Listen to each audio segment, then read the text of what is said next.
Terima kasih Pak Peri, juga Ibu Grace Purba. Saya bersyukur bisa siang hari ini bisa bersama dengan anak-anak dari kelas 8 Sekolah Kristen Calvin ya. Saya juga sering ke gereja Reform di Kemayoran. Jadi sering melihat sekolah Calvin. Yang kedua, pada hari ini kita akan berdiskusi tentang apa itu kelistrikan. Tapi karena ini masih SMP, ya, masih SMP, saya nanti membuka sedikit itu tentang kelistrikan itu apa, karena ilmunya sangat luas. Kebetulan Bapak kerjanya di perusahaan listrik sudah hampir 24 tahun ya. Jadi apa-apa yang dipelajari di SMP itu merupakan hal yang mendasar. Nanti kita akan tidak terlalu teknis, tapi membuka apa sih itu teknik elektro itu apa gitu, kira-kira begitu ya. Teknik listrik itu apa. Kemudian nanti sudah besar kan, sekarang ilmunya ilmu apa sih, cari kerja nanti mau seperti apa gitu ya.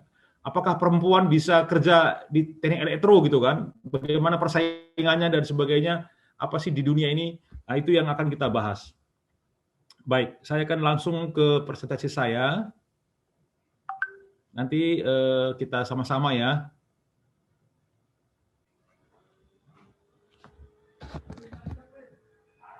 Baik, sudah kelihatan? Sudah Pak Budi. Ya, baik. Saya membuat judul pada hari ini adalah How to be a Winner ya, untuk SMP Kristen Calvin kelas 8.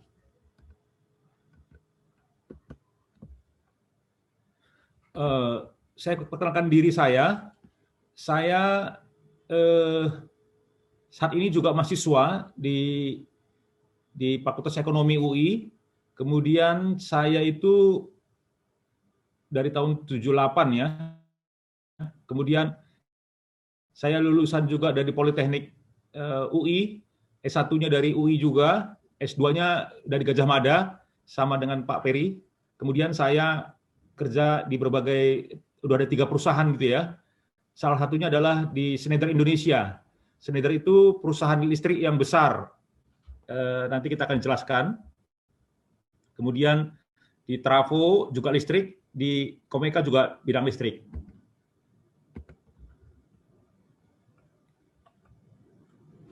Nah, adik-adik semua, ada seorang ilmuwan yang terkenal namanya Albert Einstein.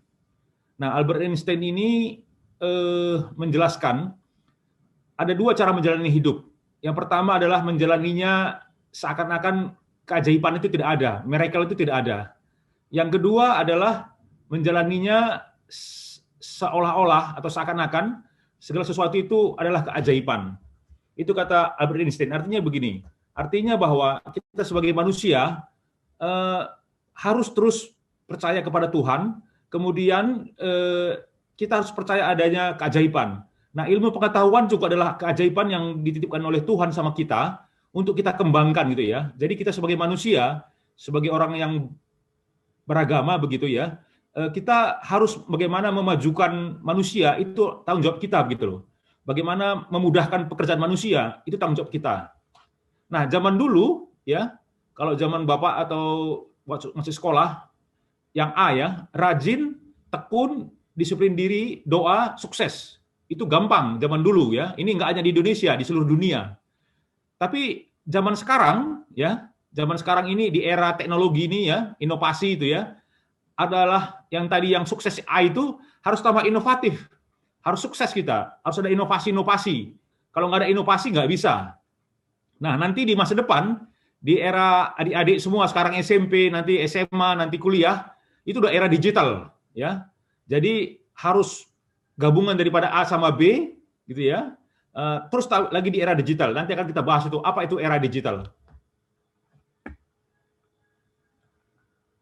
Nah, di masa depan ya, itu seperti saat ini ya, banyak pengangguran, kemudian di mana-mana juga sudah banyak perubahan ya. Teknologi berubah, globalisasi, demografi juga sudah berubah. ini adalah era-era kalau adik-adik masih SMP saat ini, nanti SMA kira-kira 4 tahun lagi, kuliah mungkin 4 tahun, 7 tahun lagi, ini akan terjadi. Ini adalah riset ya, riset tentang dunia ini sudah flat gitu ya. Nah, untuk di era adik-adik nanti tahun 2030 ya, kira-kira 8 tahun lagi, di tahun 2025 itu saat ini banyak sekali pekerjaan-pekerjaan yang akan hilang ya. Jadi kalau adik-adik sekarang malas belajar, tidak boleh, harus rajin belajar. Nah, era ke depan itu adalah era data. Ya, di sini adalah era di mana data analisis, big data, proses automation, digital transformation ya, yang warna biru di atas ini ya, warna biru ini. Inilah era-era data, internet, software, semuanya adalah era-era data. Nah, adik-adik kan sekarang adalah kelahiran daripada generasi milenial ya, Gen Z gitu ya, Gen Z. Ini udah era-era data semua itu. Semua. Saya nggak tahu, ada beberapa tulisan mengatakan mungkin nanti university tidak perlu lagi building ya, nggak perlu lagi gedung gitu loh. Ya, jadi kita mungkin nggak perlu lagi nanti ke Harvard. Mungkin Harvard tetap ada, tapi bisa online saja gitu ya. Seperti saat ini sudah mulai online. Juga ada beberapa pekerjaan-pekerjaan yang akan decrease ya, akunting, auditor ya, mungkin orang tua anak-anak ya atau adik-adik juga yang saat ini mungkin kerja di bank dan sebagainya, mungkin juga beberapa nanti bank-bank itu juga akan hilang. Hilang bukan berarti tidak ada, tapi kantor-kantor cabang akan hilang dan sebagainya. Ini kira-kira ke depannya itu. Nah, kita ketahui bahwa pendidikan adalah jalan terbaik menuju masa depan. Jadi bagi adik-adik yang masih belajar hari ini, harus belajar dengan rajin gitu ya. Karena harus melewati jembatan. Jadi banyak orang bisa sukses tanpa pendidikan katanya. Tapi sebenarnya tidak. Hampir 90% kesuksesan itu adalah harus dengan pendidikan. Jadi harus ngantri, harus belajar, harus tekun ya. Nah, ini kita akan masuk ke dalam sebuah pembelajaran hari ini.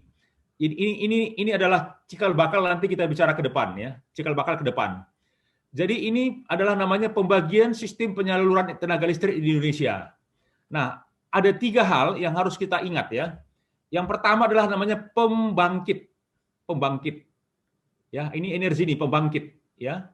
Bisa dari pembangkit listrik tenaga air ya, tenaga air, tenaga panas, tenaga gas, tenaga uap atau gas dan uap. PLTGU ya, PLTGU. Ada lagi yang baru lagi namanya bisa juga dari baterai. Nanti akan kita pelajari. Teknologi masa depan adalah dari baterai ya, dari baterai. Nah, adik-adik sekalian, 3 yang warna hitam ini harus dihafal. Yaitu bagaimana listrik bisa ke rumah Anda. Bagaimana listrik itu nyampe ke kelas Kalpin saat ini. Ada AC, ada lampu. Kok bisa sih listrik itu dari mana datangnya gitu ya? Nah, listrik itu datangnya dari sini. Dari pembangkit ya. Jadi kita sekarang kan ada di Jakarta. Pembangkit itu yang dari Jakarta ini terdiri dari banyak supply ya, banyak supply. Yang terbesar adalah dari PLTGU di Merak ya, di Merak ya. Di Merak di Banten mengirimkan itu yang terbesar ya, terbesar mengirimkan dia yang warna merah ini, dia kirimkan ini pembangkit ini. Dia kirimkan melalui trafo. Ya, mungkin SMP sudah belajar trafo kali ya. Bapak kerjanya pernah di pabrik trafo. Nah, trafo ini dari tegangan tinggi. Karena ini pembangkit besar sekali ya. Pakai batu bara, ada juga nih yang batu bara ya. Batu bara juga ada di sini. Lalu ditransmisikan dari tegangan menengah 20 ke 150 kV. kV ini kilovolt. Dari menengah ya dinaikkan ke tegangan tinggi 150 kV. Ini trafo besar. Kalau adik-adik di jalan-jalan luar kota, mungkin sering melihat ini ada gardu-gardu besar namanya. Ini gardu besar. Lalu sering juga nanti melihat namanya transmisi. Ya, kayak jemuran itu ya, kayak jemuran. Lalu besar-besar sekali, tinggi-tinggi kayak tiang jemuran mungkin kalau kita keluar kota itu di pinggir jalan itu sering itu lewat tol sering. Nah, ini disebut dengan gardu transmisi. Dari tegangan menengah dinaikkan tegangan tinggi. Karena penyalurannya ini sangat panjang ya, dari Banten lalu ke Jakarta ke Jawa gitu ya. Dari ini pakai tegangan tinggi. Ini juga adalah bagian pada kelistrikan. lalu diturunkan lagi dari tegangan tinggi ke tegangan rendah. Nah, pembangkit transmisi masuk ke distribusi. Nah, dari distribusi ini ada yang dikirim ke tegangan tinggi yang di atas ini 150 kV ini masuk ke industri. Ya, apa itu industri? Yaitu satu kawasan yang membutuhkan tenaga-tenaga listrik yang besar, seperti industri Cikarang, industri Jababeka, industri di Serang, industri di Pulau Gadung, ya, di Kemayoran juga mungkin ada industri kali ya, Kemayoran sana itu ada seperti itu, industri. Atau ke airport ke Cengkareng, ini juga adalah industri-industri, dianggap industri ini. Nah, kalau tidak di industri, maka dia masuk ke sosial atau publik ya. Kita pernah ke ke Hotel Indonesia, ke bisnis ya, kemudian masuk ke Grand Indonesia, ke Pacific Place, ke mall-mall, atau ke rumah-rumah, ke sosial publik, ini dari tegangan 20 kV diturunkan ke tegangan rendah, ke 380, ada juga yang ke rumah-rumah ke 220 kV volt seperti di rumah kita. Nah, ini tiga besar ya. Jadi ada pembangkit, ada transmisi, ada distribusi. Ini harus dihafal sekali ya. Inilah yang disebut dengan ilmu listrik tegangan tinggi. Ini tegangan tinggi, ya, tegangan tinggi, pembangkitan, transmisi, distribusi. Jadi ada pembangkitan, ada transmisi, distribusi ini biasanya tegangan menengah sama tegangan rendah. Nah, ini ya, tiga ini. Nah, ini juga pemerintah Indonesia sekarang sudah membangkitkan dari Aceh sampai ke Papua, ini masang listrik terus gitu ya. Zaman dulu kita sering mati listrik gitu ya, sering mati listrik. Nah, tapi pembangunan ini kan juga jangka panjang, yaitu dibutuhkan apa? Di Sumatera ada pembangkitan, ada transmisi, ada gardu induk. Ini semuanya adalah hal-hal yang penting untuk semua Indonesia supaya bisa terang. Ini adanya pembangunan. Tanpa pembangunan maka tidak bisa ada ada terang ya. Nah, ini tahap satu dulu, ya. Jadi ilmu kelistrikan itu ada tiga ya. Ada pembangkitan, kedua apa? Siapa bisa menjawab? Siapa bisa menjawab? Tadi ada tiga hal yang penting. Oke, ada transmisi, bagus, Maxwell Christian. Yang ketiga apa? Distribusi, that's correct ya. Ada pembangkitan, ada transmisi, ada distribusi. Nah, ini yang penting sekali. Jadi listrik ke rumah itu tidak bisa hadir kalau kita tidak tahu ini.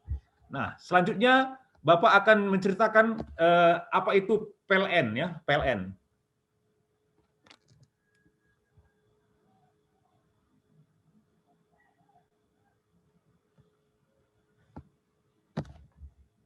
Nah, Power Generation Planning ini dari PLN. Kebetulan Bapak banyak bekerja di berhubungan dengan PLN. Kami bekerja perusahaan listrik asing yang mensuplai peralatan listrik supaya power generation ini berjalan dengan baik. Tapi ini secara umum saja ya. Tadi sudah kita bahas bagaimana pemerintah saat ini membantu pembangunan dari Aceh sampai Papua agar listriknya ini panjang sekali ya, berkilometer-kilometer ini ya. Tadi transmisi ya, ada di total Indonesia itu membutuhkan 46.000 kilometer lagi gitu loh. Ini yang baru, bukan yang lama. Lalu membutuhkan pembangkit itu yang warna merah ini ya, 42.000 pembangkit gitu loh. Ini yang lama ini ya, yang lama. Membutuhkan banyak miliaran dolar jutaan US dollar ini ya. Ini miliaran US dollar, 53 miliar US dollar ini. Banyak biaya ini dibutuhkan untuk membangun listrik ya. Jadi butuh pembangkit, butuh transmisi, butuh gardu induk. Nah, gardu induk juga membutuhkan banyak daya. Ini daya ya, 108.000 daya. Ini total Indonesia yang harus dibutuhkan untuk pembangunan listrik. Pembangunan listrik itu mahal sekali. Tapi tidak ada negara di dunia ini tanpa kebutuhan listrik. Nanti kita akan diskusikan betapa pentingnya listrik ya. Kalau kita ke mall, misalnya kita ke mall Plaza Indonesia gitu ya, tiba-tiba lampunya mati, wah bisnis nggak bisa jalan.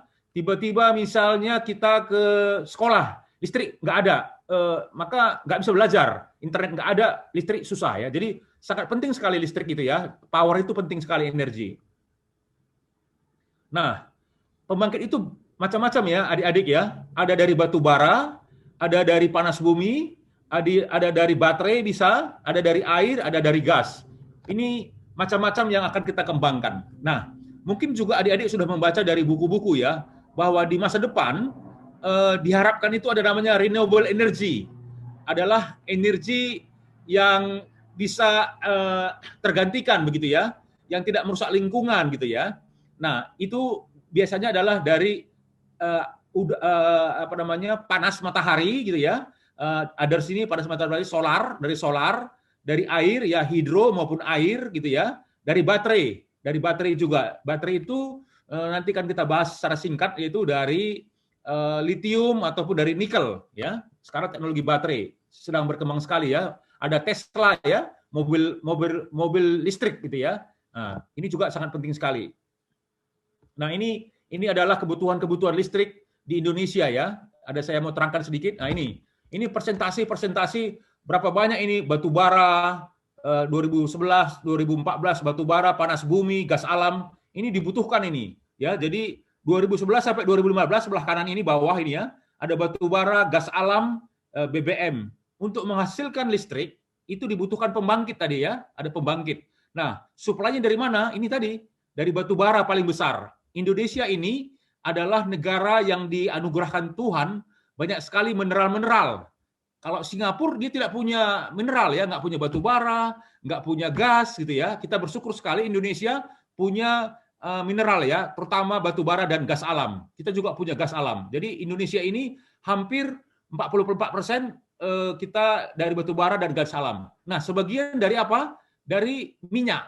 Nah, minyak kita itu kita juga punya minyak, tapi penggunaan minyak itu masih sebagian produksi kita hampir 700.000 barel, tapi karena kebutuhan minyak Indonesia per hari 1,4 juta barel, sebagian kita impor ya, artinya dari luar negeri, bisa dari Arab Saudi, bisa dari Kuwait, kita impor. Inilah kebutuhan pembangkit kita ya, dari batu bara, dari gas alam dan dari minyak ya, karena ada beberapa pembangkit itu yang bersifat yang membutuhkan minyak ya, BBM, diesel ya. Nah, ini ya, ini yang dibutuhkan jenis bahan bakarnya ini, yang sebelah kanan ini juga dibutuhkan untuk PLN supaya pembangkit tadi bekerja, dibutuhkan banyak sekali energi ya, yaitu batu bara ya, BBM, air dan sebagainya. Nah, ini saya tidak menjelaskan yang lain-lain, hanya menjelaskan bahwa gas itu penting sekali ya. Ini Indonesia ya. Indonesia ini pasokan infrastruktur gas untuk kelistrikan ya. Sumatera juga ada gas ya. Di Jawa Bali sebagian juga ada gas ya. Di Kalimantan, di Sulawesi, Maluku ya. Jadi pembangkit tadi ada apa tadi? Ada batu bara, ada gas ya. Kemudian ada air ya, pembangkit itu ya. Kemudian juga ada minyak ya, ada minyak ya. Nah, ini juga pembangkit gas. Nah, ini gas supply di Indonesia ya, gas supply beberapa daerah tertentu itu defisit kita gasnya, kita juga masih impor gasnya ya. Ada supply dan ada Indonesia punya gas, ada juga yang kita impor. Ada yang mau saya terangkan sedikit, untuk daerah-daerah terpencil itu juga kita pakai LNG. Jadi gas yang dikirimkan ke beberapa daerah tertentu itu karena lebih hemat ya, lebih hemat. Gas ini juga tidak merusak lingkungan ya. Nah, ini dia beberapa daerah tertentu ya. Ini dikirimkan gas pakai kapal ya, pakai kapal untuk pembangkitan ini ya, pembangkitan ini dikirimkan pakai kapal. Gasnya juga ada di sini. Ini ada beberapa daerah-daerah yang membutuhkan suplai gas ya. Ini yang saya mau sampaikan. Oke. Nah, jadi ilmu listrik itu ya, ilmu listrik itu tadi ada pembangkitan. Ya, tadi kita belajar bahwa untuk di Indonesia yang negaranya sangat luas ini, Sabang sampai Merauke, untuk membangkitkan listrik ini saat ini sudah terbangkit 65 gigawatt ya, besar sekali, 65 gigawatt, 65.000 megawatt gitu ya, megawatt. Nah, ini sangat besar sekali. Dibutuhkan apa? Untuk membangkitkan listrik dibutuhkan energi. Nah, energi itu dari mana pembangkit itu? Tadi ada batu bara. Apalagi yang lain coba? Saya batu bara. Gas, that's correct. Samuel Muhea ya. Minyak, bagus. Panas bumi, that's correct. Samuel, oke. Air, oke. Nah, Apa itu yang pembangkit yang baru? Yang baru surya. Ya, yes, bagus sekali John. John juga bagus sekali ya. John Leakey ya, bagus. Nuklir, nuklir bagus ya. Di dunia ada nuklir. Tadi saya tidak terangkan ya. Di Perancis ada nuklir ya. Di negara-negara Eropa, India, Pakistan ada nuklir. Di Indonesia use solar panel. Ya, bagus Samuel. Apalagi yang baru nanti ke depan. Tenaga apa? Baterai ya, baterai. Nah, nanti baterai sama kayak baterai handphone kita, ya, kemana-mana kita pakai baterai. Itu juga nanti ada energi yang terbarukan nanti juga. Oke. Tadi kita akan belajar, sudah belajar tadi apa itu pembangkitan, transmisi sama distribusi. Nah, sekarang Bapak akan masuk kepada yang kedua, yaitu adalah transmisi ya, transmisi. Transmisi ini ilmu tegangan tinggi namanya. Ilmu tegangan tinggi ya, tegangan tinggi. Itu biasanya banyaknya adalah arus kuat. Nah, saya sebelum masuk ke situ saya akan terangkan dulu. Saya dulu kuliahnya di UI ya. Jadi kalau teknik elektro itu ya, teknik elektro mungkin sudah pernah tahu ya, ada abangnya atau kakaknya teknik elektro. Itu biasanya terbagi empat sub jurusan. Yang pertama adalah teknik elektro arus kuat ya, arus kuat. Arus kuat dia biasanya tentang mempelajari tentang kelistrikan, power. Ya, itu nomor satu ya, arus kuat. Yang kedua, zaman dulu disebut dengan arus lemah. Arus lemah ya, arus lemah itu mempelajari tentang elektronika ya, arus lemah. Itu mempelajari tentang misalnya kita di rumah ada kulkas, ada AC, ada peralatan-peralatan equipment yang biasa dipakai itu misalnya kipas angin atau radio, TV, itu dimasuk dengan arus lemah ya, mungkin sudah tahu ya. Yang ketiga adalah telekomunikasi ya. Telekomunikasi itu apa? Biasa seperti internet, jaringan, data center, itu telekomunikasi ya. Mungkin juga adik-adik sudah tahu. Yang keempat adalah namanya komputasi. Nah, komputasi itu elektro, anak sub jurusan elektro yang mempelajari tentang jaringan-jaringan komputer, namanya teknik elektrokomputasi ya. Bagaimana supaya jaringan komputer kelistrikan itu bisa aman dan terkendali. Nah, itu yang disebut dengan teknik elektro. Nah, teknik elektro itu yang paling topnya katanya ya. Yang pertama di mana? Di ITB ya. Yang kedua mungkin di UI, ada di ITS, Trisakti misalnya ya. Ada juga swasta juga, tapi tidak semua kampus ada teknik elektro. Nah, teknik elektro lulusannya adalah itu tadi, bisa bekerja di bidang pembangkitan, di transmisi, di distribusi, berhubungan dengan PLN, atau kayak saya, berhubungan di perusahaan-perusahaan alat listrik. Nah, pertanyaannya, apakah ada perempuan yang masuk elektro? Ada, tapi sedikit. Ya, sedikit sekali perempuan masuk elektro. Ada, karena kebanyakan laki-laki. Apa nggak salah? Nggak juga. Banyak juga yang jurusan elektro itu laki-laki perempuan, tapi sedikit sekali, paling 10%. Nah, salah satu yang perempuan yang membanggakan dari elektro itu adalah namanya Ibu Dian ya. Ibu Dian itu saya tadi namanya Dian Siswarini. Dian Siswarini, adik-adik punya kartu ya, kartu handphone.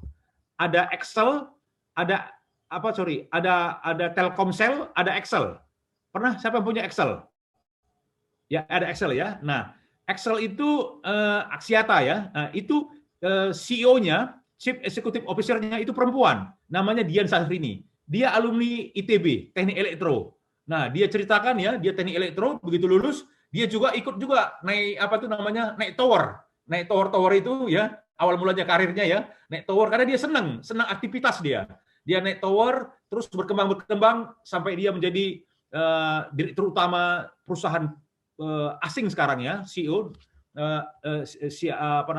Excel, itu perempuan. Jadi perempuan juga bisa masuk elektro, nggak salah. Ada juga yang masuk juga di tegangan tinggi, ada di tegangan tinggi. Baik, sekarang kita akan masuk kepada bahan yang ketiga adalah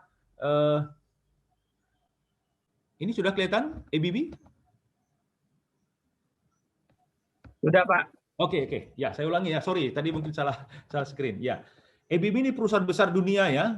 Perusahaan besar dunia, udah 100 tahun lebih ya. Kalau adik-adik nanti kerja di GE ya, General Electric, ABB, Siemens itu ya, Schneider, itu perusahaan-perusahaan Eropa dan Amerika ya. Mereka menciptakan alat-alat listrik ya. Tadi untuk apa? Untuk pembangkitan, untuk transmisi, untuk distribusi. Ini besar sekali ya.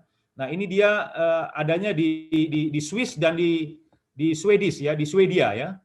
Nah, apa yang mereka lakukan? Mereka menciptakan turbin-turbin juga. Mereka juga punya turbin, punya wind power juga ya, punya wind power ya. Besar sekali perusahaan ini. Nah, untuk perusahaan yang besar seperti ini, mereka ini bisa membuat generation and transmission, solution untuk hidro, untuk air, ya, untuk angin, untuk solar, untuk gelombang juga. Nah, tadi juga ya, tadi tambahan juga adik-adik ya. Pembangkit listrik itu juga di Indonesia masih sedikit sekali, nggak ada, bisa katakan adalah gelombang ya, wave ya, gelombang air ya. Gelombang air juga bisa, ada juga pembangkit listrik ya. Nah, mereka adalah perusahaan besar sekali. Nah, dia mulai daripada power produk ya, power product tadi pembangkitan, power system, transmission, sampai dengan motor-motor, nanti industri-industri ya, industri-industri tadi di pabrik-pabrik, sampai automation. Automation juga, mereka juga punya ya, mereka juga punya. Jadi kalau bagaimana supaya kalau ada gangguan di Jakarta misalnya ya, nanti akan kita bahas sedikit sekali. Di Jakarta itu ada gangguan listrik misalnya kan, apakah di Muara Karang atau di apa namanya, di Kelapa Gading atau di Kemayoran atau di Depok gitu ya. Dengan proses automation ini dengan cepat tahu sistem SCADA namanya ya. Sistem SCADA ya, control device system itu kita tahu dari data sini tahu mana yang rusak, kenapa rusak langsung diperbaiki. Itu namanya sistem automation. Nah, ini dia ya. Jadi karena ini perusahaan besar, dari mulai high voltage, tegangan tinggi yang sering adik-adik lihat gitu ya, di pinggir-pinggir jalan itu ya, mereka produksi semua ini.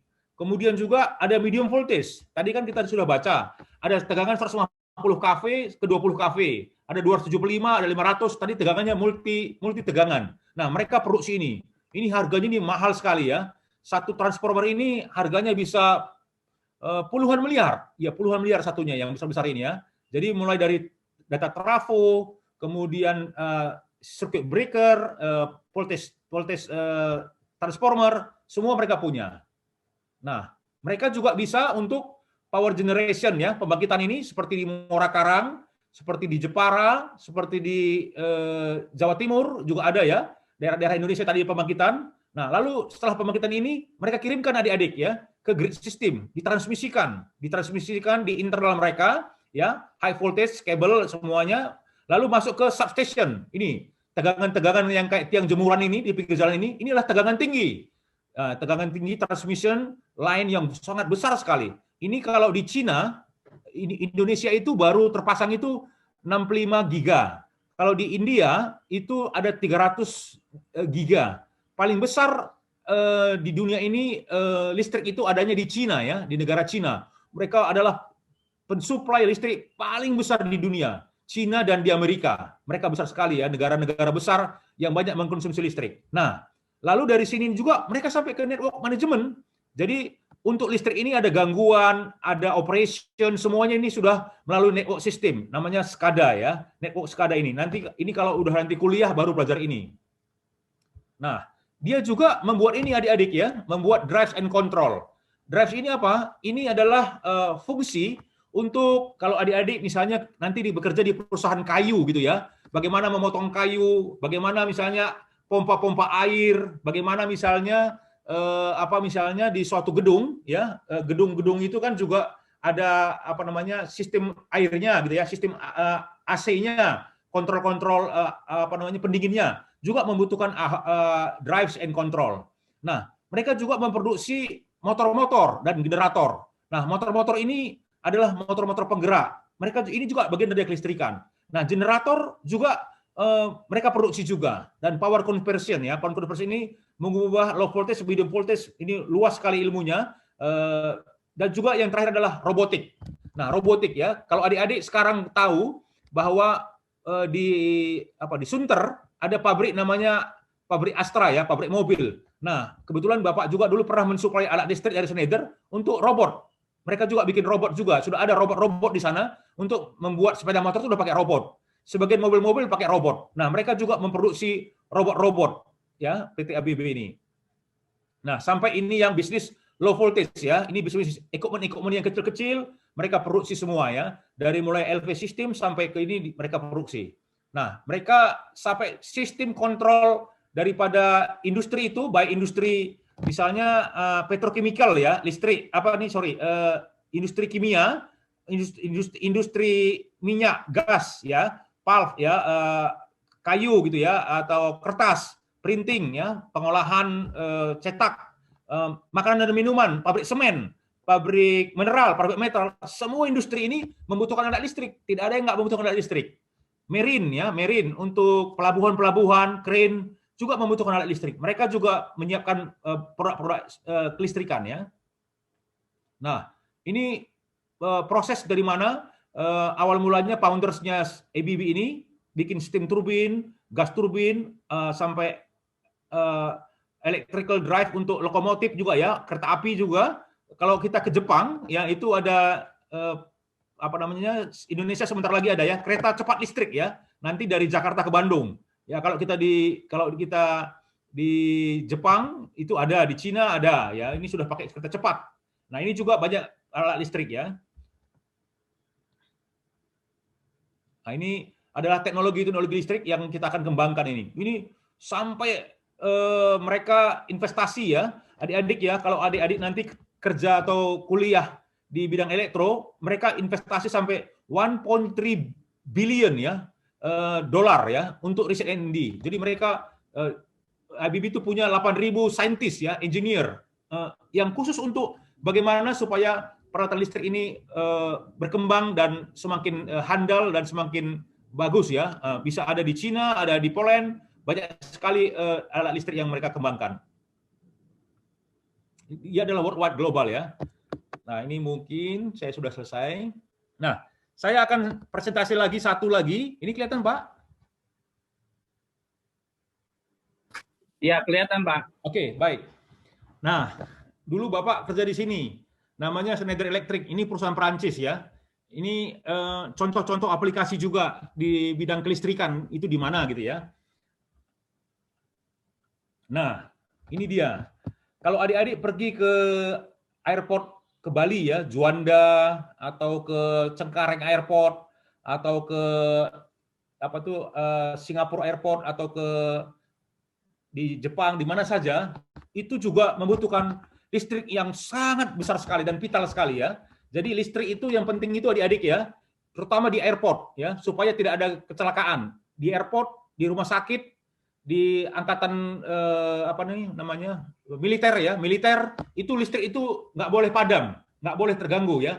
Dia harus punya backup. Sudah harus apa? Ada apa namanya backup, baik dari backup generator maupun dari sumber-sumber yang lainnya. Supaya apa? Begitu pesawatnya berangkat supaya tidak ada kecelakaan karena waktunya sangat padat sekali. Nah, airport ini adalah suatu sistem yang luas sekali ya. Nah, apa itu kebutuhannya? Ada di tunnel ya, tunnel. Di luar negeri itu di Eropa itu ada tunnel-tunnel ini juga ya, lewatin daripada gunung-gunung. Ini juga membutuhkan peralatan listrik supaya tidak ada kecelakaan di sini. Listriknya juga harus bisa kontra-monitor di sini. Kemudian juga di airport ya, airport juga bagus sekali, peralatannya juga penting sekali kelistrikan ya. Kemudian juga di water and wastewater. Ini juga peralatan listrik, ada motor-motor, ada generator, ada pabrik ini juga listrik ya. Nah, saat ini yang paling besar itu di era digital ini apa namanya? Data center. Ya, data center ini ya. Ada Facebook, data center ya. Ada kripto, semuanya data center. Semua sekarang by data ya. Ada urban. Ini adalah fungsi-fungsi, contoh-contoh fungsi bagaimana menggunakan peralatan listrik. Nah, ini juga dari mulai apa namanya industri-industri networking ini pembangkitan transmisi distribusi di situ ya sampai kemari. Dari sini dikirimkan ke jalan-jalan, kontrol monitoring di jalan raya, rumah-rumah, gedung ya. Nah, jadi di Eropa itu ya kita harus mereka memberikan itu untuk konsumen itu apa ya, pelayanan itu 99.99% kebutuhan listrik itu ya harus bisa terkoneksi dengan baik gitu ya. Nah, salah satunya perusahaan Schneider ini memproduksi peralatan listrik tegangan menengah dan tegangan distribution kontrol untuk kelistrikan ya. Nah, ini juga peralatan-peralatan listrik di sini ya yang dibutuhkan sejak ini di pabriknya 1920 ya, sudah lama sekali industrinya ya, hampir 90 tahunan lebih ini. Nah, di Jerman juga, di Prancis, di Jerman, di berbagai tempat juga dibutuhkan peralatan-peralatan listrik ya untuk kita backup. Nah, ini yang saya mau jelaskan di airport ya. Airport itu sangat penting sekali peralatan listrik ya untuk kontrol monitoring airport gitu ya. Ini harus penting sekali. Ini juga bagaimana supaya kontrol tower, runway-nya, lighting-nya gitu ya, datang masuk, taxiways itu semua ini dibutuhkan juga adalah ilmu-ilmu kelistrikan yang sangat penting sekali. Ya, ini kontrol sistemnya barang-barang kita ya, barang-barang baggage kita itu ya, pengiriman bagaimana itu juga ada kontrol kelistrikan semua. Ya, ini di Cheplap Airport gitu ya di Hong Kong, Denver ya, semua di Schneider itu fokusnya dia di setiap airport itu bagaimana kelistrikannya itu dikelola dengan baik gitu ya. Nah, ini kalau di water infrastructure, ini juga begitu. Peralatan listrik ini dari pembangkitan ini ya, pembangkitan bagaimana supaya suatu kota, suatu daerah itu pengelolaan air dan air kotor itu membutuhkan banyak peralatan listrik juga. Nah, ini urban transport. Nah, Bapak dulu ikut juga untuk mensuplai kelistrikan di MRT ya. MRT Indonesia baru sekali ya 2019 kemarin ya baru ada MRT ya. Kalau di Malaysia, Kuala Lumpur atau Singapura atau negara-negara yang maju, Hong Kong sudah banyak MRT. Nah, MRT ini juga membutuhkan listrik, tegangan listrik DC di sini ya, DC ya. Ini juga banyak membutuhkan listrik. Nanti ada lagi LRT ya, Kelapa Gading ke Rawamangun, kemudian juga dari Cibubur, ini juga membutuhkan banyak listrik. Nah, ini aja di France ya, kereta api itu ya, itu butuhkan kelistrikan yang harus padat sekali ya. Apalagi di Tokyo ya, itu kereta-kereta listrik itu di mana-mana kereta listrik semua mereka ya. Ini juga membutuhkan keilmuan teknik elektro ya. Nah, ini juga di tunnel infrastructure. Ini juga membutuhkan banyak-banyak listrik ini. Nah, ini disebut dengan digital economy infrastructure ya. Bagaimana di suatu tempat atau suatu gedung itu ya, ini juga membutuhkan kelistrikan suplai data ya, suplai data internet itu supaya nggak terganggu ya. Wah, ini Excel terganggu, Indosat terganggu. Nah, ini juga membutuhkan kelistrikan yang sangat-sangat super power ya. Banyak sekali perusahaan-perusahaan data center di Indonesia. Nah, ini ke depan itu semuanya sudah terkontrol semua. Ini telepon, internet, television ini semuanya membutuhkan data center. Nah, ini juga adalah bagaimana menyikapi ini semua. Ini juga membutuhkan kelistrikan yang besar. Ya, nanti tentang mobile, telepon, airline, banking card, stock market ini semua membutuhkan ekonomi kelistrikan. Ya, untuk data. Ya, kantor, hotel, ya aplikasinya di sekolah, ya butuh data semua, hotel, internet akses, ya video conference sekarang pakai Zoom ini ya, semuanya juga ini membutuhkan kelistrikan yang suplainya harus bagus. Video security juga, sistem CCTV sekarang juga membutuhkan banyak kelistrikan ya.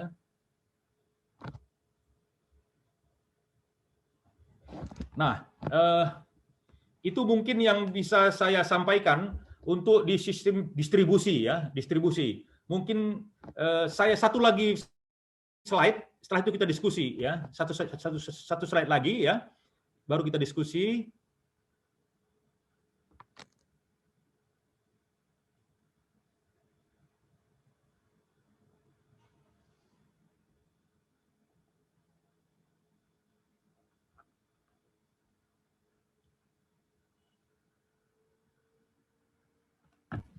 Ini kayaknya salah window lagi, Pak. Salah screen lagi. Harus dibuka dulu PowerPoint-nya baru di-share.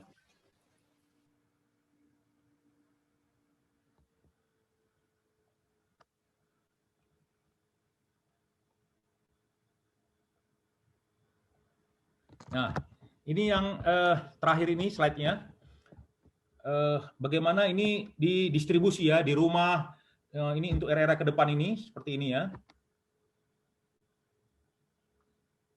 Nah, tadi kita sudah pelajari ya bahwa mulai dari pembangkitan dari wind turbine ya, wind turbine di sini.